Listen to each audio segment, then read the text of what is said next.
شروع اللہ کا نام لے کر جو بڑا مہربان نہایت رحم والا ہے۔ ان فرشتوں کی قسم جو ڈوب کر کافروں کی جان کھینچ لیتے ہیں اور ان کی جو مومنوں کی جان آسانی سے نکالتے ہیں اور ان کی جو تیرتے ہوئے جاتے ہیں پھر لپک کر آگے بڑھتے ہیں، پھر دنیا کے کاموں کا انتظام کرتے ہیں کہ وہ دن آ کر رہے گا جس دن وہ زلزلہ آئے گا، پھر اس کے پیچھے اور زلزلہ آئے گا۔ اس دن لوگوں کے دل خوف زدہ ہوں گے اور آنکھیں جھکی ہوئی۔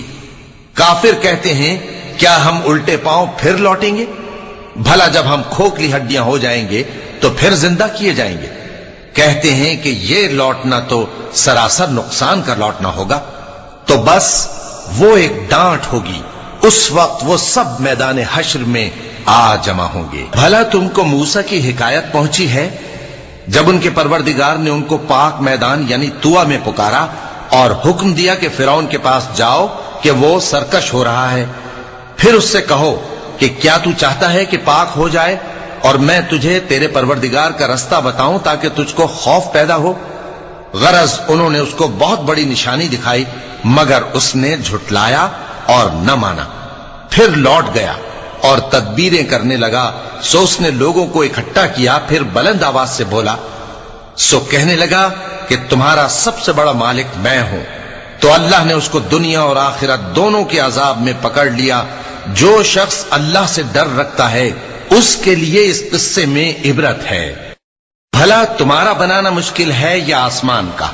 اللہ نے اس کو بنایا، اس کی چھت کو اونچا کیا، پھر اسے برابر کر دیا، اور اسی نے رات تاریک بنائی اور دن کو دھوپ نکالی، اور اس کے بعد زمین کو پھیلا دیا۔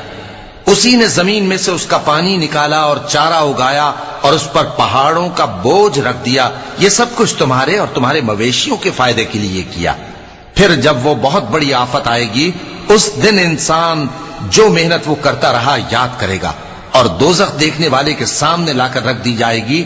اب جس نے سرکشی کی اور دنیا کی زندگی کو مقدم رکھا تو اس کا ٹھکانہ دوزخ ہی ہے، اور جو اپنے پروردگار کے سامنے کھڑے ہونے سے ڈرتا اور نفس کو بیجا خواہشوں سے روکتا رہا تو اس کا ٹھکانہ بہشت ہی ہے۔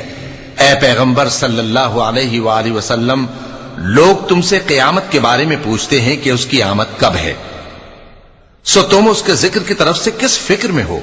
اس کا منتہا یعنی واقع ہونے کا وقت تمہارے پروردگار ہی کو معلوم ہے۔ جو شخص اس سے ڈر رکھتا ہے تم تو اسی کو ڈر سنانے والے ہو۔ جب وہ اس کو دیکھیں گے تو ایسا خیال کریں گے کہ گویا دنیا میں صرف ایک شام